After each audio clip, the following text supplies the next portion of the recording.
한 60명을 대상으로 혁신장애에 방해가 되는 요소가 무엇이냐라는 설문조사를 네, 막 일부러 그랬어요.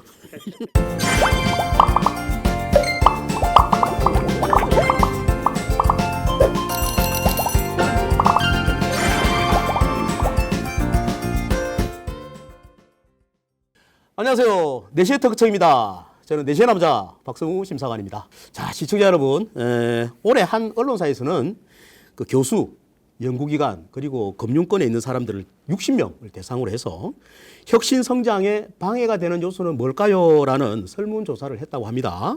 자, 그 설문조사에서 정부의 과다 규제가 45%의 응답을 차지하면서 1위를 했다고 하는데요. 자, 하지만 저희 특허청은 국민 여러분들을 위해서 제도 개선을 통해 열일하면서 규제 완화를 하고 있는데 최선을 다하고 있습니다. 자, 그래서 오늘은 어제에 이어 임시 명세서 제출 제도에 대해서 심도 있게 한번 또 알아보도록 하겠습니다. 오늘 이 영상을 끝까지 시청하시면요, 규제 완화의 일환으로 할 수 있는 이 제도를 잘 활용해서 지재권 창출에 한 발짝 더 다가갈 수 있으리라 하는 확신을 드리면서 이 시간 출발해 보도록 하겠습니다. 지난 시간에 오늘도 나와 주셨습니다. 차건숙, 김수현 사무관님 어서 오세요. 안녕하세요. 특허청 특허심사제도과의 김수현 사무관입니다. 안녕하세요. 특허청 정보시스템과 차건숙 사무관입니다. 반갑습니다. 두 번째 보니까 더 반갑네요. 자, 오늘은 임시 명세서 제도에 대해서 아주 집중적으로 좀 얘기를 해볼까 합니다. 자, 흔히들 새로운 제도를 마련하기 위해서는 종전의 제도는 물론이고 기존에 있던 시스템마저도 바꿔야 하는 등 너무나 할 일이 많은데 말이죠. 네, 그래서 먼저 이런 질문을 각자 우리 사무관님들한테 한번 들어보겠습니다. 자, 특허심사제도과와 정보시스템과를 대표해서 또 나오신 만큼 임시 명세서 제출 제도가 탄생하기까지 해당 부서에서는 그동안 어떤 노력을 쭉 해오고 있었는지 한번 들어볼까 합니다. 먼저 우리 김수현 사무관님부터 한번 말씀해 주시죠. 네, 일단 명세서 형식을 자유롭게 제출할 수 있게 하려면 특허법 시행규칙을 개정해야 됩니다. 현재 특허법 시행규칙 제21조에서 특허 출원을 할 때 별지 제15호 서식에 따른 명세서를 작성해서 제출하도록 하고 있고요. 그 명세서에 발명의 명칭, 발명의 배경이 되는 기술, 발명을 실시하기 위한 구체적인 내용이 반드시 포함되어 있어야 됩니다. 이런 양식을 맞춰야만 출원이 접수가 되고 양식에 맞지 않으면 반려를 하고 있는데요. 임시 명세서 제도를 마련하기 위해서 이 특허법 시행규칙 제21조를 개정하기로 했습니다. 지금 명세서에 청구 범위를 기재하지 않고 출원할 수 있는 청구 범위 제출 유예 제도라는 게 있는데요. 이렇게 명세서에 청구 범위를 기재하지 않고 출원하는 경우에 한해서 규정된 서식을 따르지 않고도 제출할 수 있도록 이제 특허법 시행규칙 제21조를 개정할 예정입니다. 그리고 청구 범위를 적지 않고 제출하면 출원일부터 1년 2개월 내에 반드시 청구 범위를 제출해야 되는데요. 이때 이제 임시 명세서를 제출하셨으면 명세서 전문을 서식에 맞춰서 다시 보정을 해서 제출하셔야 됩니다. 그래야지 특허청에서 명세서를 공개 공보 발간도 하고 심사도 할 수 있거든요. 그래서 이제 이 부분도 보정 절차를 특허법 시행규칙 제21조에 같이 명시를 했습니다. 지금 개정 절차는 마무리 단계여서 아마 3월 중에 시행이 될 것으로 예상을 하고 있습니다. 네, 그렇군요. 자, 그다음 또 우리 차 사무관님 한 말씀 해주시죠. 먼저 저희 과에서는 첫 번째로 형식에 제한이 없는 명세서를 첨부하여 출원을 할 수 있도록 저희 청에서 배포하는 전자출원 소프트웨어와 특허청 접수 시스템을 개선할 예정입니다. 네. 그리고 두 번째로는 임시 명세서를 온라인으로 제출하는 경우 허용되는 전자문서 파일의 형식에 대한 고시를 제정할 예정입니다. 그리고 마지막으로 임시 명세서를 서면으로 제출하는 경우 서면으로 제출한 임시 명세서를 전자화하기 위한 절차 마련이 필요한데요. 그래서 관련 규정을 개정하였고 또한 전자출원 시스템도 개선할 예정입니다. 그렇군요. 자, 우리 김수현 사무관님께서는 법 개정하시느라 고생하셨고, 우리 또 차건숙 사무관님은 그에 따른 또 절차, 또 시스템 개선하시는데 참 고생을 많이 하셨습니다. 자, 그런데 얼핏 생각하면 출원인들의 그 편의를 위한 제도니까 있던 법장을 축소하거나 안 그러면 그냥 없애면 될 줄 알았는데 그게 아니군요. 우리 특허심사제도과와 우리 정보시스템과에서 정말로 많은 고민과 또 노력을 하신 흔적을 또 엿볼 수가 또 있는 그런 시간입니다. 그렇다면은 그런 흔적을 좀 더 자세하게 좀 설명을 좀 해주시면 좋겠는데요. 그렇다면은 임시 명세서를 온라인으로 제출하는 과정을 좀 알기 쉽게, 좀 자세하게 좀 우리 시청자분들에게 설명을 좀 해주실까요? 네, 온라인으로 첨부 가능한 파일 형식은 PDF, PPT, DOCX, HWP, JPG 또는 TIFF 이미지 중 어느 하나의 파일 형식을 첨부하여 제출하시면 됩니다. 네, 그렇군요. 그 출원서, 즉 그 서지상 같은 거는 기존에 있는 전자출원 소프트웨어를 이용하면 되고요. 말씀하신 그 명세서는 여러 가지 그 파일 형식이 있군요. 자, 그렇다면은 자, 전자 파일 형식을 지금 몇 가지만 말씀을 해 주셨는데 그렇다면은 아무 형태로 되어 있는 그런 전자 파일은 제출할 수 없다는 겁니까? 어떻습니까?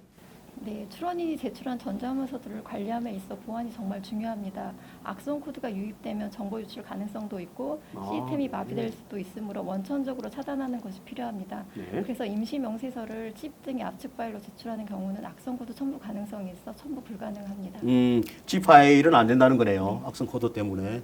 자, 우리 시청자분들께서는 그 가용한 전자 파일 형식을 잘 기억해 주시기 바랍니다. 자, 그런데 이번 제도의 이름에 임시라는 그 글자가 들어간 걸 보면은 제가 심사관인데 뭐 심사관 직감으로 볼 때 이걸로 저 출원 절차가 완전히 끝나는 건 아닐 것 같다라는 생각이 듭니다. 뒤에 또 뭔가 또 더 있을 것 같다는 생각이 드는데 자, 그렇다면은 임시 명세서 제도를 이용하게 되면 반드시 주의해야 할 내용이 뭐가 있는지 좀 소상하게 좀 강조를 하시면서 한번 설명을 해 주시기 바랍니다. 네, 일단 임시 명세서를 제출하려면 청구 범위를 기재하지 않고 제출을 해야 되기 때문에 이제 특허 출원 후 1년 2개월 내에 청구 범위를 제출하지 않으면 취하로 간주가 되거든요. 네. 그러면 그 보정서를 제출을 하면서 이제 별지 제15호 서식에 따른 정식 명세서를 반드시 첨부를 해서 제출을 하셔야 됩니다. 그렇지 않으면 보정서도 반려가 되고 그러면 청구 범위가 제출되지 않으니까 결국에 나중에 취하 간주가 됩니다. 네, 그렇군요. 다시 정리하면은 임시 명세서 제출하고 1년 2개월 안에 반드시 정식 명세서를 제출해라. 네, 맞습니다. 그렇군요. 네, 또 우리 차 사무관님. 네, 프리타입 출원서는 정해진 서식이 아니기 때문에 특허청 표준 문서에 따라 생성되는 명세서 최종본을 생성할 수 없습니다. 따라서 출원 후 1년 2개월 내에 명세서를 보정하고자 할 때 저희 특허청에서 관리하고 있는 특허러를 통해 명세서 최종본을 다운받을 수 없는 점 잊지 마시기 바랍니다. 다만 최초로 출원한 프리타입 명세서는 특허러를 통해 다운받을 수 있습니다. 그렇군요. 네. 저기 그 김 사무관님 이거 제도 아까 언제부터 시행한다고 말씀을 하셨나요? 다시 한번 좀 강조를 해주시죠. 네, 올해 2020년 3월 중순 또는 3월 말 정도에 시행이 될 것으로 보고 있습니다. 네, 올해 3월 중순, 3월 말. 그것도 시청자 여러분들 꼭 기억을 해주십시오. 자, 아무래도 처음 생긴 제도여서 그런지요. 낯설어 하시는 분들이 좀 많을 것 같습니다. 자, 그렇다면은 김 사무관님 어떻습니까? 이 제도를 직접 만드신 분으로서 이 제도를 어떻게 활용하면 출원인들에게 큰 도움을 줄 수 있을지 꿀팁이 있으면은 마지막으로 대방출 한번 해주시죠.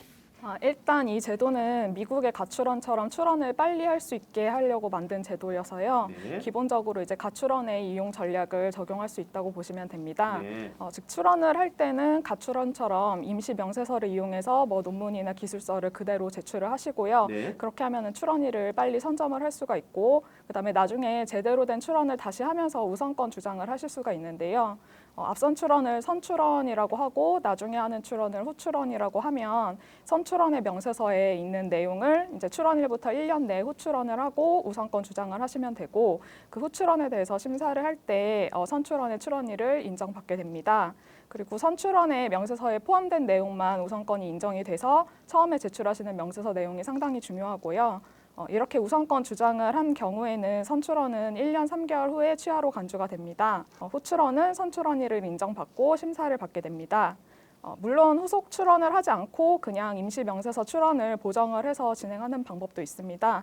이 경우는 말씀드린 것처럼 출원일부터 1년 2개월 내에 반드시 정식 명세서를 제출하셔야 됩니다. 네, 그렇군요. 뭐 한마디로 요약하면은 빠른 출원일을 선점하기 위해서 최고의 제도가 바로 이 임시 명세서 제출 제도다. 그렇게 이해를 하시면 되겠습니다. 자, 아마 오늘 방송을 보시고 많은 시청자분들이 또 관심을 또 많이 가지실 것 같은데요. 좀 더 자세한 내용이나 좀 정보를 알고 싶으면은 어떻게 해야 할까요? 자, 오늘 나오신 우리 두 분 사무관님께 직접 전화를 하시거나 안 그러면은 만능 전화번호 있죠? 1544-8080 그걸로 문의를 하시면 좋을 것 같습니다. 모쪼록 이 제도가 잘 활용되고 정착되어서 특허법 제1조 특허 제도의 목적인 기술 발전을 촉진하여 산업 발전에 이바지할 수 있도록 작은 미랄이 되길 바라면서 이 시간 마치도록 하겠습니다. 출원인들의 편의를 위해 새로운 제도를 만드시느라 고생 많았던 김수현 차건숙 사무관님, 바쁘신데 양일간 출연해 주셔서 그리고 좋은 정보까지 알려주셔서 대단히 감사합니다. 구독, 좋아요 꼭 눌러주시고요. 알림 설정까지 꼭 부탁드립니다.